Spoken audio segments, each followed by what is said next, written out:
آج کی اس نشست میں سورہ انعام کا تعارف بیان کیا جائے گا۔ ترتیب مصحف کے اعتبار سے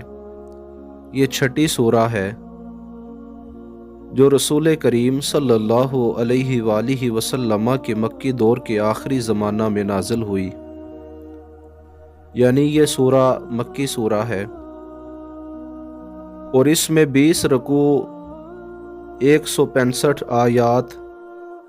3100 کلمات اور 12923 حروف ہیں۔ البتہ بعض مفسرین فرماتے ہیں اس کی 3 آیات جو ہیں وہ مدنی ہیں اور بقیہ آیات جو ہیں وہ مکی ہیں۔ اس سورہ کے بارے میں حضرت عبداللہ بن عباس رضی اللہ تعالی عنہما فرماتے ہیں کہ یہ پوری سورہ مکہ معظمہ میں ایک ہی شب میں نازل ہوئی، اور اس کے نزول کا ماحول ایسا تھا کہ نزول کے وقت 70,000 فرشتے اس کے ساتھ تھے جو بلند آواز سے تسبیح پڑھ رہے تھے۔ حضرت انس بن مالک رضی اللہ تعالیٰ عنہ کی روایت کے الفاظ کچھ یوں ہیں: سورہ انعام کے نزول کے وقت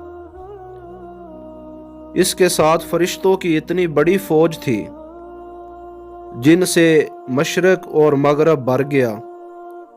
اور وہ تمام فرشتے تسبیح و تقدیس اتنی بلند آواز سے کر رہے تھے کہ زمین پر لرزہ طاری ہو گیا،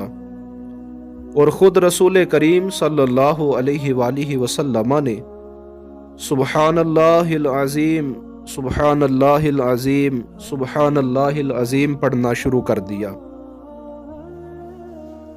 اس کی وجہ تسمیہ اگر ذکر کی جائے، انعام مویشی کو کہتے ہیں۔ اس سورہ کا نام انعام اس لیے رکھا گیا ہے کہ اس سورت میں ان مشرکین کا رد کیا گیا ہے جنہوں نے از خود مویشیوں کو حلال کر لیا تھا اور چند مویشیوں کو حرام کر لیا تھا، جس کا تذکرہ اللہ پاک نے اسی سورہ کی آیت نمبر 138 اور 139 میں ذکر فرمایا ہے۔ اس سورہ کی وجہ اتصال یعنی سورہ مائدہ کے ساتھ اس کی جو مناسبت رکھی گئی ہے، اس مناسبت کی وجوہات جو ہے وہ مفسرین نے متعدد ذکر کی ہیں، جن میں سے چند ایک ذکر کرتے ہیں۔ سورہ مائدہ کی آخری آیت للہ ملک السماوات والارض وما فیہن، اس آخری آیہ مبارکہ میں اللہ تعالیٰ کی ملکیت تامہ کا ذکر ہوا ہے کہ وہ آسمان اور زمین وغیرہ کا مالک ہے، اور سورہ انعام کی پہلی آیت جو ہے الحمدللہ الذی خلق السماوات والارض وجعل الظلمات والنور، اس آیت کریمہ سے اللہ تعالیٰ کی ملکیت کی نوعیت بتائی جا رہی ہے کہ وہ خالق ہونے کی بنا پر مالک ہے۔ یعنی سورہ مائدہ کے آخر میں اللہ تعالیٰ کی ملکیت تامہ کا ذکر تھا، اور اس سورہ کے ابتدا میں الحمدللہ الذی خلق السماوات والارض فرما کے اللہ تعالیٰ نے اس ملکیت تامہ کو ذکر کیا کہ اس کی ملکیت کی نوعیت جو ہے وہ خالق ہونے کی بنا پہ ہے۔ ایک وجہ اتصال یہ بھی ذکر کی گئی ہے